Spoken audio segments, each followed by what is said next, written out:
Hi everyone, this is Jana. Welcome to PhD jobs and admission. आज के इस video में हम हेमावती नंदन बाहुगाना गलवान यूनिवर्सिटी यानी एचएनबीजीयू पीएचडी एंट्रेंस एग्जामिनेशन से रिलेटेड रिसर्च मेथोडोलॉजी के इंपॉर्टेंट क्वेश्चंस हम आज के इस सेशन में देखने जा रहे हैं। तो जैसे कि आप सभी को पता है, आपके जो एचएनबीजीयू पीएचडी एडमिशन से रिलेटेड सारे नोटिफिकेशन रिलीज हो चुके हैं।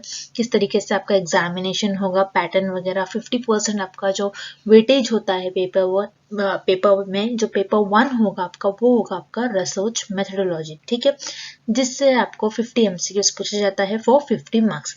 तो इसीलिए आपकी प्रिपरेशंस के लिए हम आपको रिसर्च मेथोडोलॉजी का कंप्लीट कोर्स प्रोवाइड करेंगे विथ एचएनबीजीयू के प्रीवियस ईयर क्वेश्चंस के भी आपको सीरीज देखने मिलेंगे हमारे लेक्चर्स में।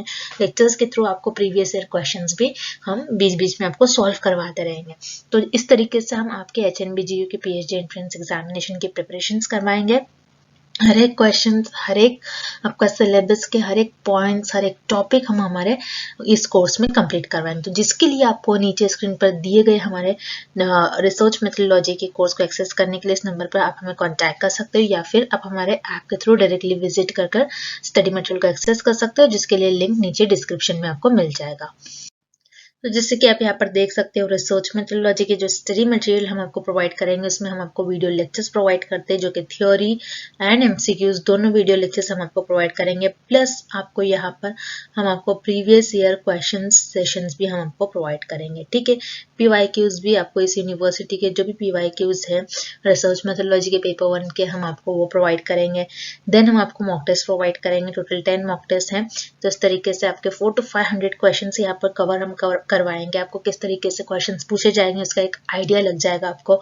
देन नोट्स, काफी सिंपल नोट्स है, अगर आप इससे स्टडी करते हो तो आपको इंटरव्यू में भी काफी आपके हेल्प होती है। एंड रिविजन पीडीएफ, जिसमें हमने 1500 से भी ज्यादा इंपॉर्टेंट क्वेश्चंस कवर कर रखा है, जिसमें आपके प्रीवियस ईयर क्वेश्चंस भी आपको देखने मिलेंगे। तो ये सारा कंटेंट बाइलिंगुअल लैंग्वेज यानी हिंदी इंग्लिश दोनों लैंग्वेजेस में आपको देखने मिलेगा विद 100% पासिंग गारंटी, यानी हमारे ही कंटेंट से डायरेक्टली क्वेश्चंस पूछे जाएंगे, या हम आपको गारंटी के साथ कहते हैं। तो जिसके लिए अगेन स्क्रीन पर इस नंबर पर आप हमें कांटेक्ट कर सकते हो, हमारे ऐप के थ्रू भी स्टडी मटेरियल को एक्सेस कर सकते हैं, लिंक नीचे डिस्क्रिप्शन में आपको मिल जाएगा। And also for paper two का भी हम आपको स्टडी मटेरियल प्रोवाइड करते हैं, जिसमें हम आपका फुल सिलेबस कंप्लीट करवाएंगे। हम आपको नोट्स प्रोवाइड करते हैं हर एक सब्जेक्ट के लिए, एंड मोस्ट एक्सपेक्टेड एमसीक्यूज हर एक सब्जेक्ट के लिए हम आपको प्रोवाइड करते हैं। तो पेपर 2 का भी स्टडी मटेरियल हम आपको प्रोवाइड करेंगे। तो यहाँ पर काफी सारे सब्जेक्ट्स आप देख सकते हो। अगेन इन पेपर 2 के भी स्टडी मटेरियल को एक्सेस करने के लिए आपको हमें इस नंबर पर व्हाट्सएप के थ्रू कांटेक्ट करना है, या फिर आप हमारे ऐप पर भी विजिट कर सकते हो, जिसके लिए लिंक नीचे डिस्क्रिप्शन में आपको मिल जाएगा। अब हम ज्यादा टाइम वेस्ट नहीं करते हैं, चलते हैं एमसीक्यूज की तरफ। First question, mean, median and mode are. इस क्वेश्चन में हमें फाइंड आउट करना है मीन, मीडियन एंड मोड, ये तीनों भी क्या होते हैं। So remember, mean, median and mode आपके मेजर्स ऑफ सेंट्रल टेंडेंसी होती है। तो सेंट्रल टेंडेंसी को मेजर करने के लिए हम मीन, मीडियन एंड मोड का यूज करते हैं। सो पहले हम देखते हैं सेंट्रल टेंडेंसी होता क्या है, एंड देन उसके बाद हम ये तीनों भी टर्म्स देखेंगे, मीन, मीडियन एंड मोड। तो सेंट्रल टेंडेंसी वो टर्म होता है जो किसी भी डिस्ट्रीब्यूशन की टिपिकल और यू कैन से मिडिल और सेंट्रल वैल्यू को बताती है। अब मान लो आपके पास एक इंफॉर्मेशन है, आपने कुछ डेटा कलेक्ट करा और आपका जो डेटा है कुछ इस तरीके से स्प्रेड आउट है। तो आपका जो डेटा है आपने कुछ इस तरीके से स्प्रेड कर दिया, आपने कुछ इस तरीके से डिस्ट्रीब्यूट कर दिया। तो इसी वर्ड से आपका वर्ड बना है डिस्ट्रीब्यूशन। ओके, तो आपके पास डेटा है, आपने उस डेटा को कुछ इस तरीके से स्प्रेड आउट करा, और इस डेटा में जो मिडिल और जो सेंट्रल वैल्यू होंगी ये हो जाएगी आपकी सेंट्रल टेंडेंसी। तो सेंट्रल टेंडेंसी को मेजर करने के लिए हम मीन, मीडियन एंड मोड ये तीनों भी टर्म्स का यूज करते हैं। अब मीन क्या होता है, मीन जिसको हम ये भी कहते हैं कि एवरेज वैल्यू। अब मान लो मेरे पास कोई 3 वैल्यूज है, x1, x2 एंड x3। अब मुझे इन वैल्यूज का मीन निकाला है, तो मैं कैसे निकालूंगी, x1 plus x2 plus x3, तीनों भी वैल्यूज को ऐड कर और जितने वैल्यूज है उससे मैं डिवाइड कर दूंगी। सो ये मेरी हो जाएगी मीन। अब मीडियन क्या होता है कि आपके पास जो भी डेटा है उसकी मिडिल वैल्यू। अब जैसे मेरे पास ये डेटा था x1 plus x2 plus x3, इस डेटा में मेरी मिडिल वैल्यू हो जाएंगी x2। अगर मैं लेफ्ट साइड से देखती हूँ तो मैं सेकेंड नंबर पर जो वैल्यू आती है वो x2 आती है, और राइट साइड से भी जो मैं वैल्यू देखूंगी सेकेंड नंबर पर मेरा x2 आएगा। तो इस डेटा में मेरी जो मिडिल वैल्यू होंगी वो होंगी x2। मीडियन क्या होता है? आपके डेटा की मिडिल वैल्यू को हम कहते हैं मीडियन। एंड मोड क्या होता है? आपके डेटा में एक ऐसी वैल्यू और एक ऐसी क्वांटिटी जो ज्यादा बार रिपीट हो रही है, जो सबसे ज्यादा बार रिपीट हो रही है। अब मान लो मेरे पास एक डेटा है x1 plus x1 x2 x2 x2 x3 x4। अब ये मेरे पास जो डेटा है इसमें एक ऐसी वैल्यू जो सबसे ज्यादा बार रिपीट हो रही है। तो सबसे ज्यादा बार कौन सी वैल्यू रिपीट हो रही है? x2 x2 and x2। ये मेरी 3 बार ये वैल्यू रिपीट हो रही है। तो इस केस में मेरी जो मोड की वैल्यू हो जाएंगी वो हो जाएगी x2। तो मीन, मीडियन एंड मोड को मेजर करने के लिए हम सेंट्रल टेंडेंसी का यूज करते हैं। So mean, median and mode are measures of central tendency. That's why आपका करेक्ट ऑप्शन हो जाएगा option C. Next, which one of the following is not a qualitative forecasting method? इस question में हमें find out करना है कि कौन से ऑप्शन में हमें क्वालिटेटिव फोरकास्टिंग मेथड गिवन नहीं है। अब क्वालिटेटिव का मतलब क्या होता है? जैसे क्वालिटेटिव किसी चीज की क्वालिटी बताता है। सो क्वालिटेटिव रिसर्च में हमारे पास जो भी डेटा होता है वो टेक्स्ट और वर्ड्स के फॉर्म में होता है। क्वालिटेटिव रिसर्च में हमारे पास डेटा। और फोरकास्टिंग का मतलब क्या होता है? फोरकास्टिंग मतलब कुछ प्रिडिक्ट करना, कुछ गेस करना। अब हमें इस क्वेश्चन में फाइंड आउट करना है कि क्वालिटेटिव फोरकास्टिंग मेथड हमें किस ऑप्शन में गिवन नहीं है। सो हम वन बाय वन ऑप्शन देखते हैं। Option A, educated guess. Educated guess क्या होता है? कि कुछ सोच समझकर गेस करना। अब जैसे मैंने सोच समझकर ये गेस कर लिया कि जो एक पर्टिकुलर डिसीज है, उस डिसीज के अगेंस्ट मैं ये ड्रग दूंगी तो हो सकता है ये ड्रग लेने से ये डिसीज क्योर हो जाए। तो मेरे पास जो भी इंफॉर्मेशन होंगी गेस करने के लिए, मैं अपने जो भी इंफॉर्मेशन के बेसिस पर मैंने गेस किया है वो इंफॉर्मेशन मेरे पास टेक्स्ट और वर्ड्स के फॉर्म में हो जाएगी। तो उसी तरीके से क्वालिटेटिव रिसर्च में जो भी हमारे पास डेटा होता है वो टेक्स्ट और वर्ड्स के फॉर्म में होता है। तो यहाँ पर आपका ऑप्शन ए करेक्ट हो जाएगा। एजुकेटेड गेस ये आपका क्वालिटेटिव फोरकास्टिंग मेथड हो जाएगा। Then option B, executive committee consensus. Executive committee consensus का मतलब होता है कि कमेटी को बुलाया जाता है और उस कमेटी में, जैसे कोई भी कमेटी हो सकती है, उसमें 4 to 5 पीपल का ग्रुप बनाया जाता है। कोई हो सकता है उसमें किसी डिसीज के बारे में, कोई पॉलिसी के बारे में, बिजनेस से रिलेटेड कुछ भी उस पर्टिकुलर ग्रुप में डिस्कशन होगा। उनके लोगों के एक्सपर्ट्स के ओपिनियन जानेंगे और उसके बेसिस पर कोई कंक्लूजन पर आएंगे। तो यहाँ पर एग्जीक्यूटिव कमेटी सेंसस में जो भी डिस्कशन होंगे, जो भी उनके ओपिनियन होंगे, वो अगेन उनके पास टेक्स्ट और वर्ड्स के फॉर्म में इंफॉर्मेशन होगी। तो ये भी आपका क्वालिटेटिव फोरकास्टिंग मेथड में आ जाएगा। Then option C, Delphi method. Delphi method क्या होता है? जिसमें आप एक्सपर्ट से सर्वे कराते हो। एक्सपर्ट से सर्वे कराया जाता है जिसमें एक ग्रुप बनाया जाता है और उन ग्रुप में उस पर्टिकुलर टॉपिक पर, जैसे कोई हार्ट स्पेशलिस्ट को आपने बुलाया है, सो उनका आपने इंटरव्यू लिया है, एक ग्रुप बनाया है, 4-5 हार्ट स्पेशलिस्ट को आपने बुलाया है, उस पर्टिकुलर टॉपिक पर आप डिस्कशन करोगे, उनके ओपिनियंस जानोगे। सो यहाँ पर क्या होता है? डेल्फी मेथड में एक राउंड बनाया जाता है जिसमें एक क्वेश्चनर प्रोवाइड किया जाता है। सारे लोगों को एक क्वेश्चनर प्रोवाइड किया जाता है और उस क्वेश्चनर में रिस्पोंडेंट्स को, जो भी एक्सपर्ट्स होंगे, उनका रिस्पॉन्स कलेक्ट करा जाता है। और उनका रिस्पॉन्स कलेक्ट करने के बाद ग्रुप में डिस्कशन होते हैं उनके रिस्पॉन्स पर। सो डेल्फी मेथड में भी जो भी डिस्कशन होंगे वो टेक्स्ट और वर्ड्स के फॉर्म में हो जाएंगे। सो ये भी आपका क्वालिटेटिव फोरकास्टिंग मेथड हो जाएगा। Then option D, linear regression method.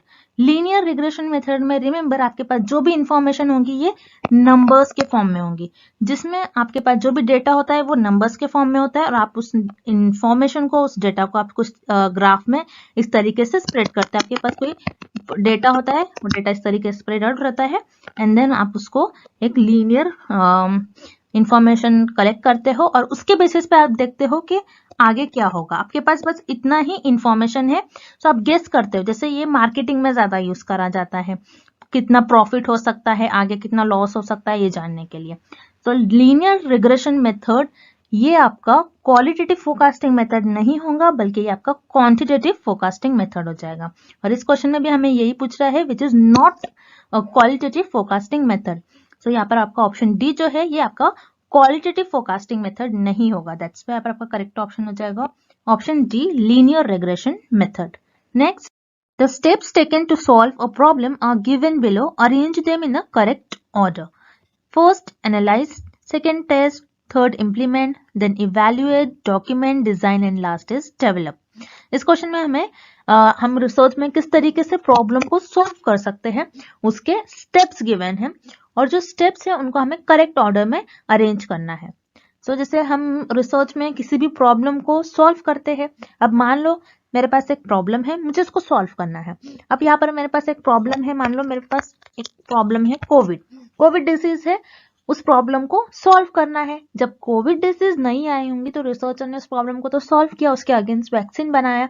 तो इस प्रॉब्लम को सॉल्व करने के लिए रिसर्चर ने कौन कौन से स्टेप्स को फॉलो किया, कैसे फॉलो किया, कैसे सीक्वेंस में फॉलो करा, हमें वो करेक्ट ऑर्डर अरेंज करना है। अब मान लो हमने जैसे देखा अभी कोविड एक प्रॉब्लम है, देन जब ये प्रॉब्लम आई होंगी तो फर्स्ट स्टेप में रिसर्चर ने उसको एनालाइज किया होगा, उस प्रॉब्लम को एनालाइज किया होगा। तो एनालाइज आपका फर्स्ट स्टेप में आया होगा। तो फर्स्ट स्टेप में एनालाइज आएगा आपका, मतलब कोविड को किस तरीके से उन्होंने ऑब्जर्व किया, जिन जिन लोगों में कोविड डिसीज देखी गई उनको ऑब्जर्व किया होगा, उनकी बॉडी कैसे बिहेव कर रही होंगी। तो एनालाइज ये आपका फर्स्ट स्टेप में आएगा। एनालाइज करने के बाद, प्रॉब्लम को एनालाइज करने के बाद देन आप उसको डिजाइन करोगे। डिजाइन आपका सेकंड स्टेप में आएगा। डिजाइन क्या होता है? डिजाइन का मतलब होगा कि आपका जो प्रॉब्लम है उस प्रॉब्लम को आप किस तरीके से सॉल्व करने वाले हो, कौन कौन से मेथड्स यूज करने वाले हो, किस तरीके से आप उस प्रॉब्लम को सॉल्व करते हो। आप मेथड चूज करोगे, आप प्लानिंग करोगे। डिजाइन का मतलब ये होता है कि प्लान करना, कुछ प्लानिंग करोगे आप यहाँ पर। देन डिजाइन करने के बाद आप डेवलप करोगे उस प्रॉब्लम को। डेवलप का मतलब होता है कि आपका जो प्रॉब्लम है उससे क्या क्या सोल्यूशंस हो सकते हैं। क्या मैं ऐसा करूं तो उसका ये सोल्यूशन निकल कर आएगा, क्या मैं ये ड्रग बनाऊं या फिर मैं वैक्सीन बनाऊं तो ये डिसीज और ये प्रॉब्लम क्योर हो सकती है। ओके, तो मैं डिजाइन करने के बाद मैं उस प्रॉब्लम को डेवलप करूंगी। तो डेवलप आपका थर्ड पर आएगा। देन उसके बाद डेवलप करने के बाद आप उसको टेस्ट करोगे। टेस्ट आपका फोर्थ नंबर पर आएगा। ओके, मतलब आप टेस्ट करोगे, आप कुछ लोगों को वो ड्रग या फिर वो वैक्सीन देकर देखोगे कि उनमें कैसे इफेक्ट हो रहा है, टेस्ट करोगे। ओके, टेस्ट करने के बाद आप उसको डॉक्यूमेंट करोगे। डॉक्यूमेंट आपका फिफ्थ नंबर पर आएगा। डॉक्यूमेंट मतलब आपने जो भी देखा है, जैसे कि अपने कुछ पॉपुलेशन में से कुछ मेंबर्स को आपने ड्रग देकर देखा, कुछ को वैक्सीन देकर देखा और देखा कि उनकी बॉडी में कैसा इफेक्ट आ रहा है, क्या उन जो कोविड प्रॉब्लम है क्या उनसे क्योर हो रहे या फिर नहीं हो रहे वो ड्रग और वैक्सीन लेने से। आप ये डेटा, ये इंफॉर्मेशन आप लिखोगे, डॉक्यूमेंट करोगे। डॉक्यूमेंट करने के बाद उसके बाद आप उसको इम्प्लीमेंट करोगे। इम्प्लीमेंट का मतलब क्या होता है? जैसे आप मेजर करोगे चीजों को, कितने लोग, जैसे मान लो मैंने यहाँ पर आपको बोला था कि ड्रग और वैक्सीन हमने दोनों देकर देखा, तो आप ये देखोगे कि कितने लोग ड्रग लेने के बाद क्योर हो रहे हैं। मान लो 70 लोग ड्रग लेने के बाद क्योर हो रहे हैं और सिर्फ 30 लोग जो है वो वैक्सीन लेने से क्योर हो रहे हैं। सो आपने यहाँ पर ये देखा कि कितने लोग क्या क्या लेने से, ड्रग लेने से और वैक्सीन लेने से क्योर हो रहे हैं। देन इम्प्लीमेंट के बाद, इम्प्लीमेंट आपका 6th पर आएगा। Then last is evaluate. Evaluate आपका 7 पर आएगा। मतलब आप इवैल्यूएट कर दोगे कि यस, अगर कोविड की प्रॉब्लम है तो कोविड की प्रॉब्लम को सॉल्व करने के लिए जैसे वैक्सीन बनाया गया, वैक्सीन इफेक्टिव है या फिर ड्रग इफेक्टिव है, ये इवैल्यूएट कर जाएगा। तो इस तरीके से आप रिसर्च में किसी भी प्रॉब्लम को सॉल्व करते हो। सो करेक्ट सीक्वेंस आपको ऑप्शन ए में गिवन है, दैट्स व्हाई आपका करेक्ट ऑप्शन हो जाएगा option A. Next, Which of the following is not a type of non-random sampling? इस क्वेश्चन में हमें फाइंड आउट करना है कि कौन सा ऑप्शन में हमें नॉन रैंडम सैम्पलिंग का टाइप गिवन नहीं है। अब नॉन रैंडम सैम्पलिंग क्या होती है? नॉन रैंडम सैम्पलिंग वो होती है जिसमें आप रैंडमली पॉपुलेशन में से मेंबर्स को सिलेक्ट नहीं करोगे, बल्कि आप आपके कन्वीनियंस, आपके जजमेंट और आपके पर्पस के अकॉर्डिंग पॉपुलेशन में से मेंबर्स को सिलेक्ट कर लोगे। अब convenience sampling, quota sampling, purposive sampling, ये तीनों भी आपके नॉन रैंडम सैम्पलिंग की टाइप होती है। Convenience sampling, quota sampling and purposive में आप क्या करते हैं? आपके पर्पस, आपके कन्वीनियंस, आपको लगता है कि मेरे नजदीक, मुझे दिल्ली में, आप दिल्ली में हो तो आप क्या करोगे? दिल्ली के मेंबर्स को लोगे, आप दूसरी सिटी के मेंबर्स को नहीं लोगे आपके सैंपल्स में, क्योंकि आपके लिए कन्वीनियंस है वहां के लोगों से डेटा कलेक्ट करना। सो आपके कन्वीनियंस के बेसिस पर, उसी तरीके से कोटा और पर्पसिव में भी आप सेम ही करते हैं, आपके पर्पस के अकॉर्डिंग, आपके जजमेंट के बेसिस पर से आपको लगता है कि मुझे इस पर्सन से डेटा मिल सकता है, तो आप उस तरीके से पॉपुलेशन में से मेंबर्स को सिलेक्ट करते हो, तो वो आपके नॉन रैंडम सैम्पलिंग का टाइप हो जाती है। बट आपको यहाँ पर ऑप्शन और दूसरा गिवन नहीं है, सो यहाँ पर आपको ऑप्शन ए, बी एंड सी ये तीनों भी इनकरेक्ट हो जाएंगे। कन्वीनियंस, कोटा और पर्पसिव ये तीनों भी आपके नॉन रैंडम सैम्पलिंग के टाइप होती है। सो दैट्स व्हाई आपका करेक्ट ऑप्शन हो जाएगा option D, none of the above. Next, For nominal data, the only measure of central tendency that can be applied is, इस क्वेश्चन में हमें find out करना है अगर आपके पास नॉमिनल डेटा है उस केस में आपको उस डेटा को मेजर करना है, देन आप कौन सी सेंट्रल टेंडेंसी का यूज करोगे, कौन सी सेंट्रल टेंडेंसी यूज कर कर उस डेटा को मेजर करोगे, हमें ये फाइंड आउट करना है। सो रिमेंबर, जैसे हम देखते हैं स्केल्स ऑफ मेजरमेंट के 4 टाइप्स होते हैं, nominal, ordinal, interval and ratio. उसमें आपको यहाँ पर गिवन है nominal. Nominal data, nominal scale में आपके पास जो भी डेटा होगा वो आपके पास नंबर्स के फॉर्म में नहीं होता है, आपको ये याद रखना है, नंबर्स के फॉर्म में आपके पास डेटा नहीं होता है। आप क्या करते हो नॉमिनल डेटा में, लोगों के फीचर्स के हिसाब से, कोई भी चीज के फीचर्स के हिसाब से उनको बस डिवाइड करते हो कैटेगरीज में। ओके, तो जो भी इनके फीचर्स हो, जो भी सिमिलरिटीज होंगी, उनके कैरेक्टरिस्टिक्स के बेसिस से आप उनको कैटेगराइज करते हो, उनको डिवाइड करते हो। सो ये होता है आपका नॉमिनल डेटा। अब नॉमिनल डेटा को मेजर करने के लिए आप कौन से सेंट्रल टेंडेंसी का यूज करोगे, सिर्फ और सिर्फ मोड। और मोड क्या होता है, मोड जैसे कि हमने देखा था अभी, मोड का मतलब होता है कि आपके पास जो भी इंफॉर्मेशन है उस इंफॉर्मेशन में सबसे ज्यादा बार, मैक्सिमम बार कौन सी वैल्यू रिपीट हो रही है। तो मोड को हम मैक्सिमम फ्रीक्वेंसी एलिमेंट भी कहते हैं, आपको याद रखना, मोड को हम क्या कहते हैं, मैक्सिमम फ्रीक्वेंसी एलिमेंट। आपके पास जो भी डेटा होगा उस डेटा में कौन सा एलिमेंट ऐसा है जो मैक्सिमम बार, सबसे ज्यादा बार रिपीट होगा, वो आपका हो जाएगा मोड के अंदर।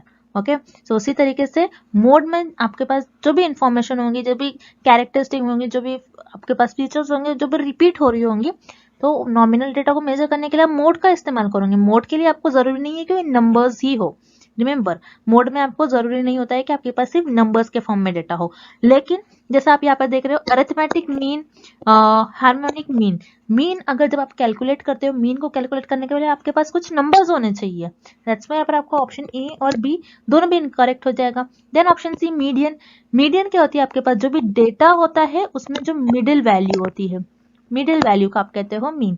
सो यहाँ पर मीडियन में भी आपके पास कुछ ना कुछ वैल्यूज होना चाहिए। सो यहाँ पर आपका ऑप्शन सी भी इनकरेक्ट हो जाएगा, बिकॉज नॉमिनल डेटा में हमारे पास जो भी डेटा होता है वो नंबर्स के फॉर्म में नहीं होता है। सो हम इस केस में कौन सा स्केल ऑफ मेजरमेंट यूज करेंगे, सिर्फ और सिर्फ मोड। दैट्स व्हाई आपका करेक्ट ऑप्शन हो जाएगा ऑप्शन डी, मोड।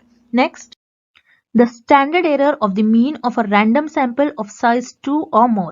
इस क्वेश्चन में हमें फाइंड आउट करना है स्टैंडर्ड एरर ऑफ मीन में अगर आपकी सैंपल साइज 2 और 2 से ज्यादा है तो उस केस में कौन सा ऑप्शन करेक्ट होगा, हमें ये फाइंड आउट करना है। So remember, standard error of mean का फॉर्मूला होता है sigma upon under root of capital N. So standard error of mean होता है क्या है, पहले आपको ये पता होना चाहिए। सो स्टैंडर्ड एरर ऑफ मीन होता है difference between population mean and sample mean। Okay, मतलब आपके सैंपल का मीन और जो पॉपुलेशन का मीन उसमें कितना डिफरेंस है। अगर बहुत ज्यादा डिफरेंस है तो आपका जो स्टैंडर्ड एरर है वो आपके जो एरर्स होंगे वो ज्यादा होंगे। ऑब्वियसली बात है, जितना ज्यादा डिफरेंस होगा उतना ज्यादा आपका एरर होगा। Okay, so standard error of mean का मतलब होता है आपके जो पॉपुलेशन का मीन है और सैंपल का मीन, उन दोनों के बीच में कितना डिफरेंस है। अब स्टैंडर्ड एरर ऑफ मीन में का आपका जो फॉर्मूला है sigma upon under root of N. So यहाँ पर सिग्मा का मतलब होता है स्टैंडर्ड डिविएशन ऑफ पॉपुलेशन। मतलब स्टैंडर्ड डिविएशन ऑफ पॉपुलेशन का मतलब होता है कि आपका पॉपुलेशन का जो डेटा है, पॉपुलेशन में आपके पास जो भी इंफॉर्मेशन होंगी उसका डेटा किस तरीके से स्प्रेड आउट है। यहाँ पर कैपिटल एन का मतलब होता है आपका सैंपल साइज। ओके, आपके सैंपल साइज क्या है आप डिसाइड कर लेते हो कि मैं इतना 100 पॉपुलेशन है, मतलब आपके पास 100 पॉपुलेशन है, पॉपुलेशन में 100 मेंबर्स है, उसमें से मैं सिर्फ 50 मेंबर्स पर मैं रिसर्च परफॉर्म करूंगी, तो मतलब आपके सैंपल साइज उस केस में हो जाएंगे 50। तो इस तरीके से होता है। सिग्मा का मतलब होता है standard deviation of population and capital N का मतलब होता है सैंपल साइज। तो ये सब हमने स्टैंडर्ड एरर ऑफ मीन, उसके सारे हमने टर्म्स देख लिए उसके फॉर्मूले के। अब देखते हैं हमें क्वेश्चन में क्या गिवन है। इस क्वेश्चन में आपको गिवन है सैंपल साइज। सैंपल साइज की आपको वैल्यू गिवन है, क्या हो सकती है, 2 हो सकती है या फिर 2 से ज्यादा हो सकती है। तो हम क्या करेंगे, इस फॉर्मूले में सैंपल साइज की इंफॉर्मेशन जो भी हमें गिवन है वैल्यू वो पुट कर देंगे। तो स्टैंडर्ड एरर ऑफ मीन का हो जाएगा सिग्मा की वैल्यू जैसे मैं अज्यूम कर लेती हूँ, मेरे पास जो स्टैंडर्ड डिविएशन ऑफ पॉपुलेशन है उसकी वैल्यू 10 है, सिग्मा मेरे पास 10 है, अंडर रूट ऑफ जैसे हमें गिवन है सैंपल साइज 2 हो सकती है, फिर 2 से ज्यादा हो सकती है, 3 हो सकती है, 4 हो सकती है, कुछ भी हो सकती है 2 के बाद। तो फॉर एग्जांपल मैंने यहाँ पर 4 ले लिया, तो 10/2, तो यहाँ पर मेरी हो गई जो मेरा स्टैंडर्ड एरर मीन की वैल्यू आ रही है वो आ रही है मेरी 5। मतलब अगर मेरी स्टैंडर्ड डिविएशन ऑफ पॉपुलेशन की वैल्यू ज्यादा है तो ऑब्वियसली मेरा स्टैंडर्ड एरर ऑफ मीन की जो वैल्यू आएगी वो स्टैंडर्ड डिविएशन ऑफ पॉपुलेशन से कम आएगी, क्योंकि स्टैंडर्ड डिविएशन ऑफ पॉपुलेशन का वैल्यू मैंने क्या लिया था, यहाँ पर 10 लिया था, और मेरा जो स्टैंडर्ड एरर ऑफ मीन आ रहा है उसकी वैल्यू 5 आ रही है। मतलब स्टैंडर्ड डिविएशन ऑफ पॉपुलेशन की वैल्यू आप जितनी ज्यादा लोगे उतना आपका स्टैंडर्ड एरर ऑफ मीन कम हो जाएगा। जितनी ज्यादा, जैसे मैंने यहाँ पर स्टैंडर्ड डेविएशन ऑफ पॉपुलेशन की वैल्यू ज्यादा ली थी और मेरा जो स्टैंडर्ड एरर ऑफ मीन आ रहा है वो स्टैंडर्ड डेविएशन ऑफ पॉपुलेशन से इसकी वैल्यू कम आ रही है। तो इस केस में कौन सा ऑप्शन करेक्ट हो जाएगा, यहाँ पर आपका ऑप्शन सी करेक्ट हो जाएगा, is always lower than the population standard deviation. मतलब आपके जो पॉपुलेशन का स्टैंडर्ड डिविएशन की जो वैल्यू होगी वो स्टैंडर्ड एरर से ज्यादा होगी। तो यहाँ पर आपका ऑप्शन सी करेक्ट हो जाएगा, इज ऑलवेज लोअर देन दी, आपकी जो स्टैंडर्ड एरर की वैल्यू है, स्टैंडर्ड एरर ऑफ मीन की वैल्यू ऑलवेज कम होगी स्टैंडर्ड डिविएशन ऑफ पॉपुलेशन से। सो यहाँ पर आपका ऑप्शन सी करेक्ट हो जाएगा। Next, arrange the steps given below in the proper order in the process of selection of samples. इस question में हमें सैंपल को सिलेक्ट करने के कुछ स्टेप्स गिवन है और हमें उन्हें करेक्ट ऑर्डर में अरेंज करना है। अब सैंपल क्या होता है, जैसे आपको पता है पॉपुलेशन का सैंपल क्या होता है, पॉपुलेशन का सबसेट। मतलब पॉपुलेशन का जो कुछ पॉपुलेशन होती है आपका, उसके कुछ पार्ट पर आप रिसर्च परफॉर्म करते हो, कुछ पार्ट लेते हो जो कि आपका सैंपल बन जाता है और उस पर आप रिसर्च परफॉर्म करते हो। तो सैंपल आपके पॉपुलेशन का सबसेट होता है।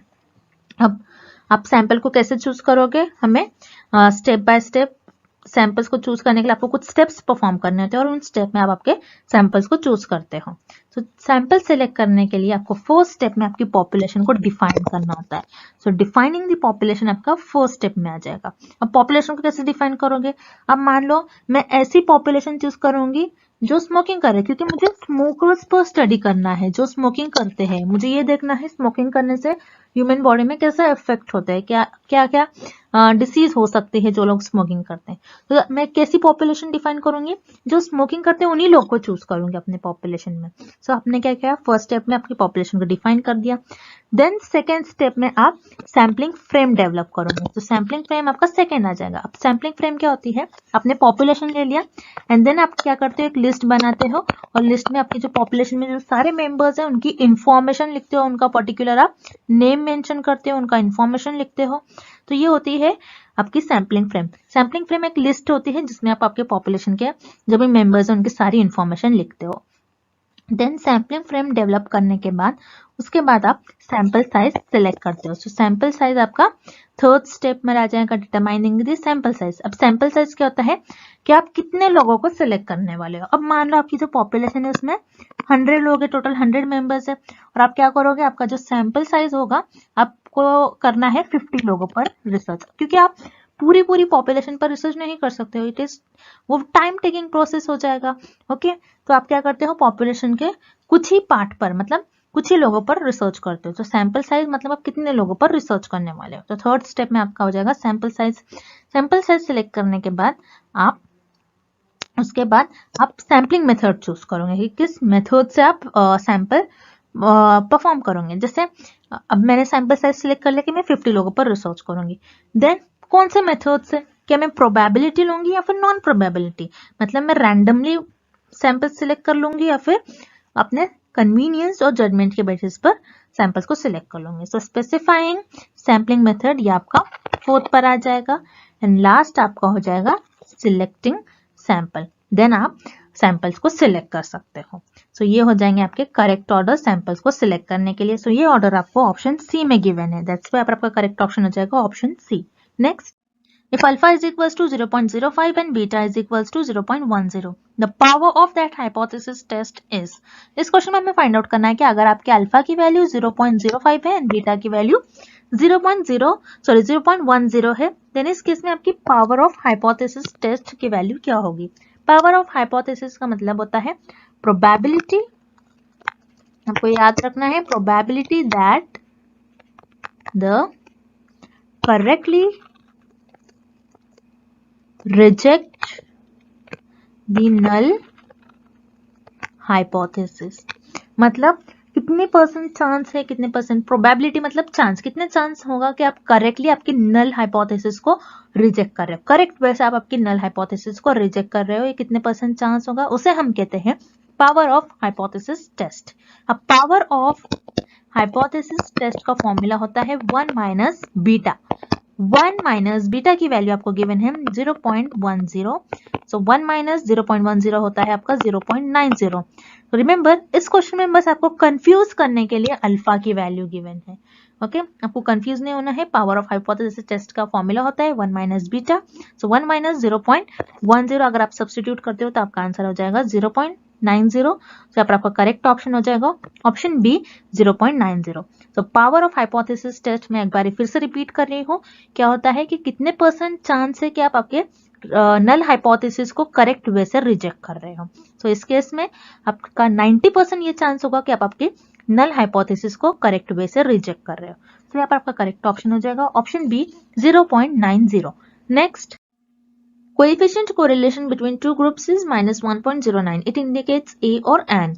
So इस क्वेश्चन में हमें कोरिलेशनल रिसर्च में एक कोएफिशिएंट होता है, इससे रिलेटेड हमें क्वेश्चन दिया गया है, बहुत इंपॉर्टेंट है.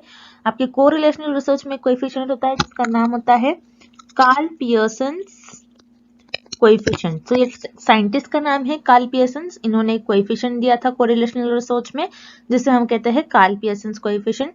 बहुत इंपॉर्टेंट है, बहुत इंपॉर्टेंट है. अगेन मैं रिपीट कर रही हूँ, और एग्जाम में इस कोएफिशिएंट से, कार्ल पियर्सन्स कोएफिशिएंट से एक क्वेश्चन आपको कंपलसरी पूछा ही जाता है. सो हम इस क्वेश्चन को सॉल्व करते हैं. जैसे इस क्वेश्चन में हमें पूछ रहा है कि कार्ल पियर्सन्स कोएफिशिएंट, इस कोएफिशिएंट की वैल्यू -1.09 है. सो ये क्या इंडिकेट कर रहा है कि ये स्ट्रॉन्ग कोरिलेशन इंडिकेट कर रहा है, या फिर स्ट्रॉन्ग नेगेटिव कोरिलेशन, या फिर कॉज एंड इफेक्ट कोरिलेशन, या फिर कंप्यूटेशन में कुछ एरर्स हो गए. सो आपको याद रखना है कार्ल पियर्सन कोएफिशिएंट जो होता है, इस कोएफिशिएंट की वैल्यू -1 से +1 के बीच में लाई करती है. सो -1 से +1 के बीच में जितने भी वैल्यू होंगे वो आपके कार्ल पियर्सन कोएफिशिएंट को इंडिकेट करते हैं. अगर आपके कार्ल पियर्सन कोएफिशिएंट की वैल्यू -1 है, दैट मीन्स आपके जो कोरिलेशनल रिसर्च में वेरिएबल्स है वो स्ट्रॉन्ग नेगेटिव कोरिलेटेड है, उनमें स्ट्रॉन्गली नेगेटिव कोरिलेशन है. अगर आपके कार्ल पियर्सन कोएफिशिएंट की वैल्यू +1 है, दैट मीन्स आपके जो कोरिलेशनल रिसर्च है, कोरिलेशनल रिसर्च में आपके जो वेरिएबल्स होते हैं उनके बीच में स्ट्रॉन्ग पॉजिटिव कोरिलेशन होगा. और अगर आपके कार्ल पियर्सन कोएफिशिएंट की वैल्यू 0 होती है, दैट मीन्स आपके जो वेरिएबल्स है, वेरिएबल्स के बीच में कोई भी रिलेशन नहीं है. सो यही इंडिकेट करता है आपका कार्ल पियर्सन कोएफिशिएंट. और यहाँ पर हमें कोएफिशिएंट की वैल्यू -1.09 यानी -1 से ज्यादा दिया गया है. सो ऐसी कोई वैल्यू कार्ल पियर्सन कोएफिशिएंट में लाई नहीं करती है. तो यहाँ पर आपकी -1.09 वैल्यू आ रही है, मतलब आपसे कुछ मिस्टेक्स हुई है कुछ कंप्यूटेशन में. अगर आपने जो आपके पास डेटा आया है, आपने जो डेटा कलेक्ट करा है, आप उसको कंप्यूट कर रहे हैं, मतलब आप उस डेटा को प्रॉपर अरेंज कर रहे हैं, आप उसको टैबुलेशन मोड में फिक्स कर रहे हो. अब जैसे भी आपके पास डेटा आ रहा है उसको आप कंप्यूट कर रहे हो, तो कंप्यूटेशन में आपसे हो सकता है कुछ मिस्टेक्स हो गई हो, जैसे हम कहते हैं एरर्स इन कंप्यूटेशन. सो यहाँ पर आपका ऑप्शन डी राइट हो जाएगा. इस क्वेश्चन का आंसर आपका ऑप्शन डी हो जाएगा. Next, Which of the following statements on testing of hypothesis is always true? इस क्वेश्चन में हमें हाइपोथेसिस टेस्टिंग से रिलेटेड कुछ स्टेटमेंट्स गिवन है और हमें फाइंड आउट करना है कि कौन सा स्टेटमेंट करेक्ट है और ट्रू है. अब हाइपोथेसिस टेस्टिंग में दो वेरिएबल्स होते हैं. एक होता है आपका पी वैल्यू, फर्स्ट होता है पी वैल्यू एंड सेकेंड होता है अल्फा वैल्यू. अब पी वैल्यू क्या होता है, जिसको हम कहते हैं एरर्स. मतलब कि अगर आपने कोई टेस्ट कर रहे हैं, कुछ एक्सपेरिमेंट कर रहे हैं, एक्सपेरिमेंट के बाद आपके कितने एरर्स आ रहे हैं, सो वो हो जाएगा आपका पी वैल्यू में. और अल्फा वैल्यू जिसको हम कहते हैं significance level. Okay, significance level. Significance level क्या होता है, क्या आप आपके जो एक्सपेरिमेंट है और टेस्ट में आप अपना कितने परसेंट आपने एरर को अलाउ करा है, कितना आपने एरर अलाउ करा है, कितने परसेंट हो सकता है, कितने परसेंट एरर मैं अलाउ कर दूंगी, इतने परसेंट आप पहले से ये कर देते हो कि मैं इतने परसेंट अपने एक्सपेरिमेंट में टेस्ट में एरर्स अलाउ करूंगी। सो वो आपका आ जाएगा अल्फा वैल्यू में, जिसे हम कहते हैं सिग्निफिकेंस लेवल। अब आपको दो स्टेटमेंट्स याद रखने हैं। फर्स्ट, वेरी इंपॉर्टेंट, आपकी जो पी वैल्यू है, P value less than alpha value होती है, मतलब लेस देन सिग्निफिकेंस वैल्यू होती है, देन उस केस में आप आपकी जो नल हाइपोथेसिस है, नल हाइपोथेसिस को रिजेक्ट कर दोगे। ओके, देन सेकेंड केस है, आपकी जो पी वैल्यू है अगर वो ग्रेटर देन अल्फा वैल्यू है, ग्रेटर देन सिग्निफिकेंस वैल्यू है, देन उस केस में आप आपकी जो नल हाइपोथेसिस है उसको एक्सेप्ट कर लोगे। ओके, ये दो आपको बहुत इंपॉर्टेंट केस है, आपको याद रखना है। पी वैल्यू अगर आपकी लेस देन अल्फा वैल्यू है, देन आप उस केस में नल हाइपोथेसिस को रिजेक्ट कर लोगे। पी वैल्यू अगर ग्रेटर देन अल्फा वैल्यू है, देन उस केस में आप आपकी नल हाइपोथेसिस को एक्सेप्ट कर लोगे। अब हम ऑप्शंस की तरफ चलते हैं। ऑप्शन ए आपको गिवन है, when the null hypothesis is rejected at 5%। तो ऑप्शन ए का फर्स्ट पार्ट क्या गिवन है आपको, क्या अगर आपने आपकी नल हाइपोथेसिस को 5% पर रिजेक्ट कर लिया। ओके, मतलब इस केस में आपकी जो पी वैल्यू है, पी वैल्यू लेस देन 0.05 है। 5% का मतलब क्या होता है, 5/100। 5/100 अगर आप करते हो तो हो जाएगा आपकी 0.05। ओके, अपने नल हाइपोथेसिस में आपका जो सिग्निफिकेंस वैल्यू है वो आपने डिसाइड कर लिया कि 5% हो सकता है कि नल हाइपोथेसिस को मैं एरर अलाउ किया आपने। ओके, तो 0.05 आपका क्या हो जाएगी, आपकी अल्फा वैल्यू। ओके, तो फर्स्ट केस क्या गिवन है आपको, ऑप्शन ए में फर्स्ट पार्ट क्या गिवन है, आपकी जो नल हाइपोथेसिस आपने उसको 5% पर रिजेक्ट कर लिया। देन इसी ऑप्शन का सेकेंड पार्ट है, it is always rejected at 1% level of significance. मतलब आपकी जो पी वैल्यू है इस केस में ये लेस देन 0.01 होंगी। 1% का क्या मतलब होता है, 1/100। 1/100 अगर आप करते तो 0.01 वैल्यू आती है। ओके, सो अगर मैं ऐसा बोल रही हूँ कि 0.05 जो वैल्यू है मेरी, ये पी वैल्यू उससे कम होगी। ओके, तो मैं क्या ये भी कह सकती हूँ कि 0.01 जो है ये पी वैल्यू से कम, 0.01 जो है मेरी पी वैल्यू जो है इससे कम ही होगी? नहीं, क्योंकि अगर 0.05 से कम आ रही है, पहला स्टेटमेंट क्या बोल रहा है, 0.05 से पी वैल्यू कम आ रही है, मतलब वो 0.04 हो सकता है, 0.03 हो सकता है, 0.02 हो सकता है। लेकिन सेकंड क्या बोल रहा है, 0.01 से भी कम होगी। ऐसा तो पॉसिबल नहीं है। अगर 0.02 हो गया तो ये क्या हो गई, ये हाइपोथेसिस तो इनकरेक्ट हो गई, ये ऑप्शन तो इनकरेक्ट हो गया। Then second, the null hypothesis is rejected at 1%। मतलब यहाँ पर आपका पी वैल्यू जो होगा, P value is less than 0.01। 0.01 पे आपका जो अपने एरर, ये अल्फा वैल्यू है, ओके, आपने ये एरर अलाउ करा है 0.01 पे, तो यहाँ पर 0.01 से आपकी पी वैल्यू कम होगी। ये आपका फर्स्ट पार्ट में गिवन है ऑप्शन बी का। देन सेकेंड पार्ट क्या गिवन है, it is also rejected 5% of level of significance. मतलब ये अगर पी वैल्यू भी आपकी क्या हो जाएंगे इस केस में, लेस देन 0.05। अगर ये आपका जो फर्स्ट स्टेटमेंट बोल रहा है 0.01 से आपकी पी वैल्यू कम है, देन ऑब्वियसली 0.05 से भी कम ही होगी। ओके, अगर मैं लेती हूँ 0.08, मान लो 0.08 वैल्यू ले रही हूँ मैं, तो ये 0.01 से कम ही है। या फिर 0.00 वैल्यू ले रही हूँ, मान लो फॉर एग्जांपल 0.00 वैल्यू लिया मैंने। ओके, तो मैं 0.00 वैल्यू ले रही हूँ तो ये 0.01 से कम ही है। ओके, तो 0.00 जो वैल्यू है ये तो 0.05 से भी कम है, तो ये तो पॉसिबल है। तो यहाँ पर आपको ऑप्शन भी करेक्ट हो जाएगा। It is correct about hypothesis testing. That's पे आपका करेक्ट ऑप्शन हो जाएगा option B. When the null hypothesis is rejected at 1%, it is also rejected at 5% level of significance. So यहाँ पर आपका ऑप्शन भी करेक्ट हो जाएगा। And thank you for watching this video. Good luck with your preparation and see you tomorrow with another video.